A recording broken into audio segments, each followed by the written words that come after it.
जय श्री राम। दोस्तों, आपका पूनम भक्ति ज्ञान चैनल में बहुत बहुत स्वागत है। दोस्तों, आज मैं आपको विशाख मास का 20वां अध्याय के बारे में बता रही हूँ। 20वें अध्याय में आया है, श्रुति देव जी बोले, हे राजन, राजा पुरुजश ने भगवान मधुसूदन का पहले विधि पूर्वक पूजन किया। फिर कहने लगा, हे प्रभु, हे निर्गुण, हे विश्वमूर्ते, आपके चरण बिंद धन्य हैं।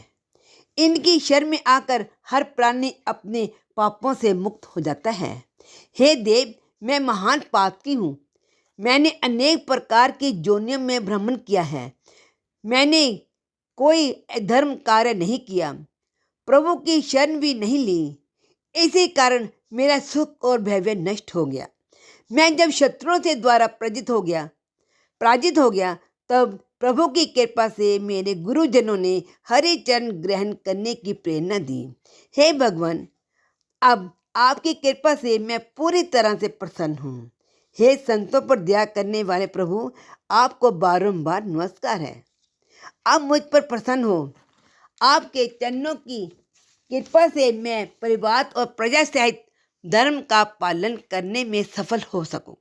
हे देवादि देव, आपके कल्याणकर्ता, सबके पालन करता एवं मोक्षदाता प्रभु, मेरा मन आपके चरण कमलों में लगे। मेरी जीवा से आपकी पवित्र कथा निकले। मेरे नेत्र आपके दिव्य मूर्ति के दर्शन करें। मेरे कानों में आपके निर्मल कथा पढ़ती रहे। मेरे हाथ आपकी पूजा करते नहीं। मेरे पाँव के द्वारा मैं आपकी परिक्रमा कर सकूं। आज सदैव मेरे हृदय सिंहासन पर विराजित रहे। मेरे रोम रोम में आपका ही वास हो। हे विष्णु, मुझे संसार के किसी पदार्थ की इच्छा नहीं है। मुझे तो केवल आपके ही चरणों कमलों की लालसा है। मैं उन्हीं की प्रीति का कामना करता हूँ। राजा की इस स्तुति को सुनकर भगवान अत्यंत प्रसन्न होकर बोले, हे राजन, तुम पाप रहित हो और मेरे निष्काम भक्ति में रत हो, इसलिए तुम श्रेष्ठ हो। तुम 10 सहस्त्र वर्षों की अवस्था को प्राप्त करोगे। इस लोक में तुमको दिव्य वैभव प्राप्त होगा और अंत में तुम मेरे लोक को प्राप्त करोगे। जो भी प्राणी तुम्हारी वंदना करेगा उनको मैं प्रसन्न होकर भक्ति और मुक्ति अवश्य प्रदान करूंगा। आज अक्षय तृतीया के दिन स्नान, दान, गो अथवा बैल दान करने से तथा पितरों का श्राद्ध करने से अक्षय फल की प्राप्ति होती है। मृत्यु, जरा, जन्म, भय और सभी प्रकार के पाप नष्ट हो जाते हैं। मैं वैशाख मास में किए गए धर्म कार्य से प्रसन्न होता हूँ। जो लोग मेरे चरणों में प्रीति करते हैं वे सर्वदा निष्पाप होते हैं। तुमने अपने गुरु का आदेश मानकर शेष धर्म का पालन किया। मैं तुम पर अत्यंत प्रसन्न हूँ और इसी कारण मैंने तुम्हें दर्शन भी दिए हैं।